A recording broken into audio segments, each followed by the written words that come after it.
But Candace, these two suspects, they clearly had no regard for this victim. She's 88 years old, or the fact that there were a bunch of people walking around at the time in question. Those two suspects, they are still on the loose. Police are looking. So youthful thieves have decided to start targeting the elderly, and as you're about to see, this is a crime wave that's been bubbling under the surface of this city for months. Plus, these random attacks reveal that New York's soft on crime laws aren't just a problem for drugstores and department stores. Sadly, they're also a problem for many New Yorkers who are unable to defend themselves. Well, the search is on for the suspects wanted for a shocking pair of attacks targeting the elderly. It's the latest wave of violence targeting the elderly across the city. Lots of seniors in this neighborhood. I don't know what's going on in this country world now.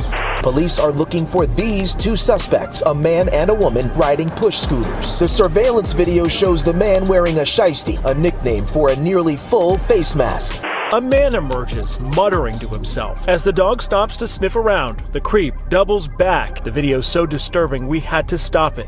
Residents share the news just adds safety concerns to similar encounters they've had already themselves. Suddenly he pushed me so hard. I didn't prepare for those things. So, like 2 years ago, I was walking down the street and somebody was walking this way. I think I was like completely shocked. Those encounters, examples of a spike in misdemeanor assaults, up 9% from last year and 15% in the past 2 years.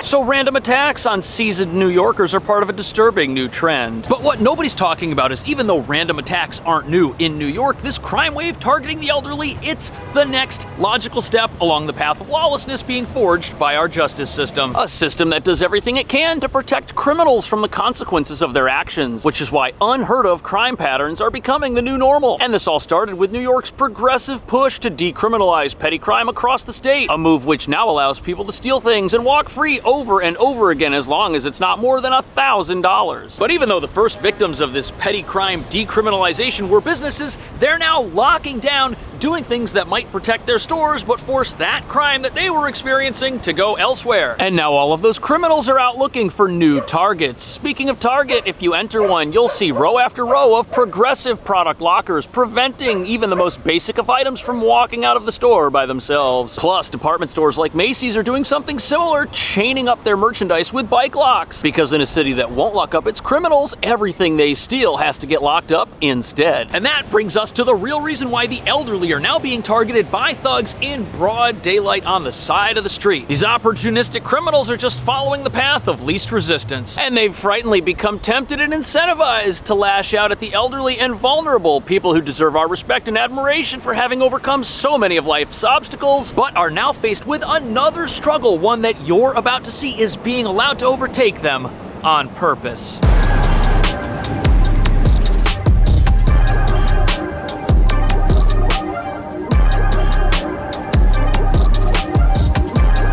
So here we are in your typical New York City residential neighborhood, and what most people don't know is that even though many of these buildings have stairs and require you to be mobile and physically able to walk up several flights plus around the entire environment, over sidewalks, through crosswalks, down the stairs, into the subway most of the time, the elderly population of New York City is skyrocketing. And sadly, so are crimes against them. Police are looking for these two suspects, a man and a woman, seen on surveillance video riding push scooters. wild days, afternoon, broad day. I don't know what's going on in this country world now.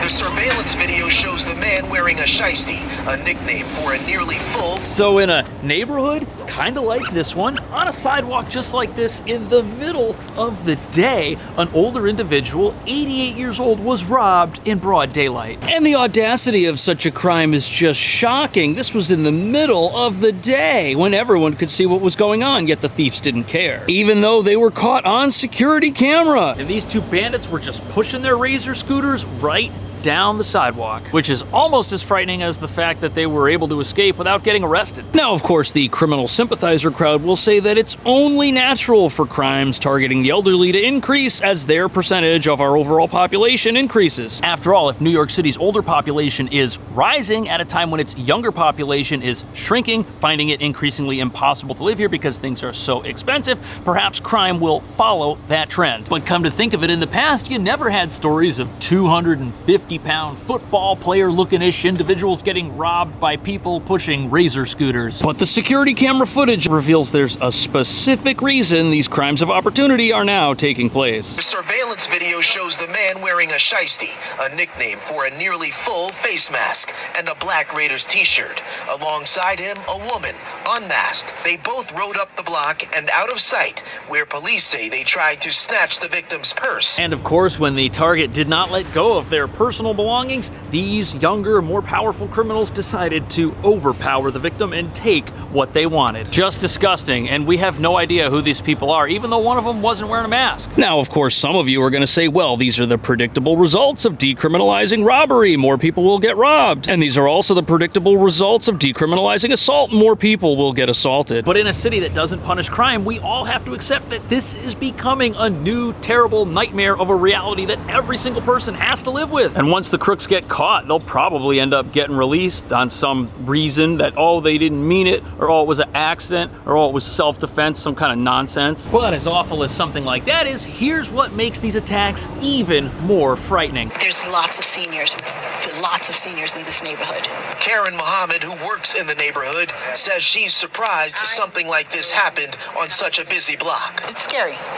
It's very, very scary. I'm praying it doesn't happen again, but it's... Now, we don't know this from watching this report, but there's a good chance with the neighborhood having a demographic that is a high number of elderly individuals, these thieves may have gone there specifically to commit crime. That's horrible. And now you've got an entire residential neighborhood that's not used to this type of thing on edge. And because these people were never caught, residents have no idea if this could happen again. One of them was wearing a mask after all. He might get away with it completely. Something that's very frightening to imagine when you take into account that a lot of times these crimes happen near where the criminals themselves might happen to reside. But this was an attempted purse snatching in the middle of broad daylight, which puts these two thugs in a different category of criminal from the category of criminal who randomly attacks innocent bystanders as they're going about their business on the street, which is apparently much more common than anyone would like to imagine. As 81-year-old Gerla Freeland walks bare on the Upper West Side, a man emerges, muttering to himself.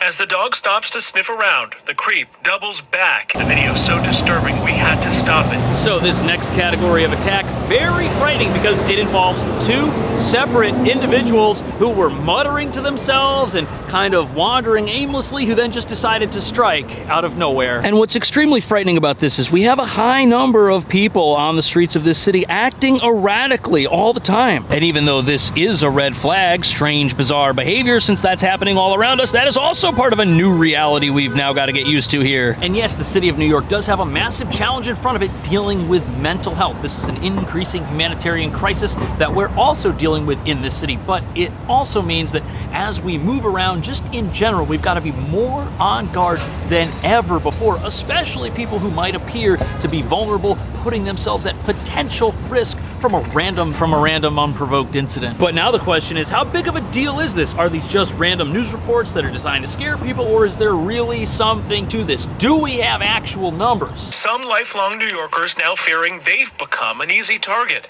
The NYPD says there have been over 1,800 assaults on people over 65 years old this year, up 14%. Last Sunday, an 88-year-old... Right, so even though there is a propensity for public agencies that want to make themselves look good to report things in a way that is most favorable, we've got a 14% increase here, which means that the real numbers could be even higher if this data is somehow incomplete or slightly misrepresented. Now, that's not to say that the NYPD is not being truthful with their figures, but this is a huge wake-up call for the city. 1,800 random attacks, that's something that should anger everybody, and it's also somewhat of an embarrassment because if we've got vulnerable people walking down our streets and we can't protect them, nobody's safe. And there's just too many stories like this to cover here. We've got the arrest of someone who was randomly going after people. This person also spent some time struggling with police, and go figure, they also had 3 prior arrests. And you know what this reveals? This reveals that by allowing crime in stores, that emboldens criminals, because once those stores decide to start locking up all of their products and they make it harder to commit crime in there, that crime follows us out here onto the streets, and it also puts our officers at risk. People think they can get away with anything in this town, and they've become accustomed to it. They've made it their life. We've got people now living lives of crime, and they don't care what their targets are. And now the new targets that thieves are after are a class of person who looks like they've got money or valuables on them, but also appears as if they're not going to be much of a physical threat to the person who decides to go after them. And it's all happening because critics say our laws that handcuff police and force them to fight crime with one arm tied behind their back are working just as intended.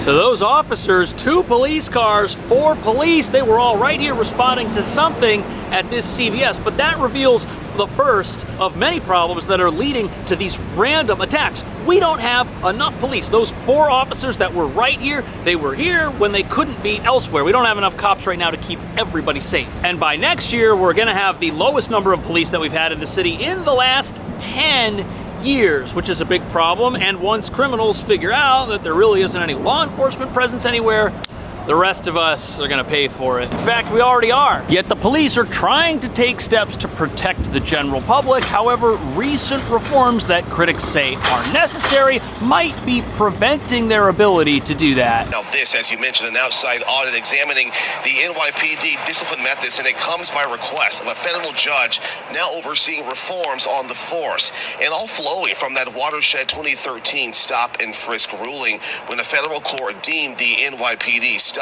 and frisk tactics unconstitutional. So this recent report, this looks into reports of police misconduct. It was written by a judge who is now retired, and although it mentions stop and frisk, that's only one part of this misconduct summary. And the reason this report is out there is because when Mayor Adams took over, apparently the police brought back tactics that some people are upset about. But because these tactics are controversial, because they can often lead to arrests, proponents say they're necessary, because if police can't just randomly stop people and check them out when they're acting suspiciously, the general public remain in a certain level of danger, which is sadly becoming a new reality for many New Yorkers. But these tactics do mean that oftentimes the freedoms and rights of many New Yorkers end up being violated, which is controversial in and of itself, because we don't want to be living in a police state, while at the exact same time, proponents of these tactics say that the police don't have any tools to keep people safe in the first place, and a dangerous society is not a free society. But at a time when we need more police, not less, this report comes out and it says that police are engaging in high levels of misconduct and are not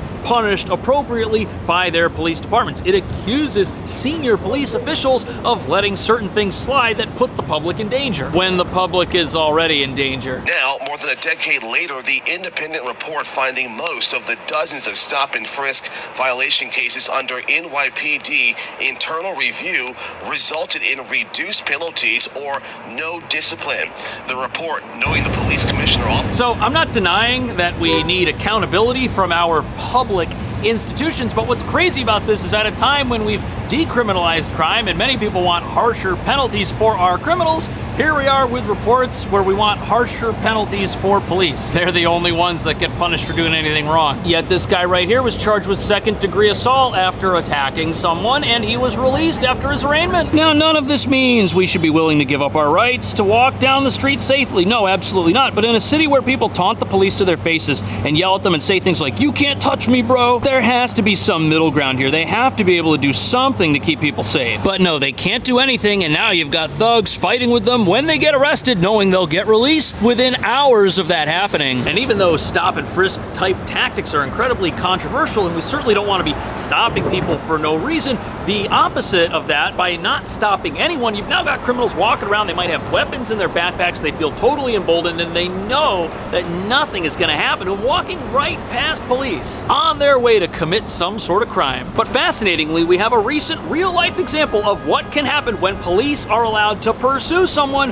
who commits what many would say is a minor infraction and probably shouldn't be punished. But in this case, it stopped what could have been a massive disaster. The number of weapons and ammunition found in a vehicle during a traffic stop in Queens is astounding for police. They recovered 9 loaded magazines, a heavy body armor, a stun gun, 2 axes. And the list goes on. There were also several knives handcuffs, and a mask. The amount of ammunition NYPD So this insane discovery of a massive haul of dangerous weapons, it happened during a minor traffic stop for a covered or obscured license plate. That's a minor infraction. That's like fare evasion in the subway. But when police go after stuff like this, oftentimes they find something much, much worse, proving that where there's smoke, oftentimes there is also some sort of fire, or there was one. But the interesting thing about this story is it involves vehicle-related crime. And one thing that this country and this city are still pretty strict about are vehicular-related incidents where people are trying to evade the law. And since the city of New York is broke, we've got a major crackdown underway on ghost vehicles that are evading our tolls while going over our bridges. Can you imagine what this would do to our subway safety problem if we went after fare evaders the same way? It would eliminate it. Yet we're told over and over again that we live in a world that's so modern and so progressive that the right thing to do is to just let crime slide, because punishing it actually makes everything worse. Yet by not punishing crime and going after the bad guys, the only people who end up suffering are me and you, the law-abiding. We're the ones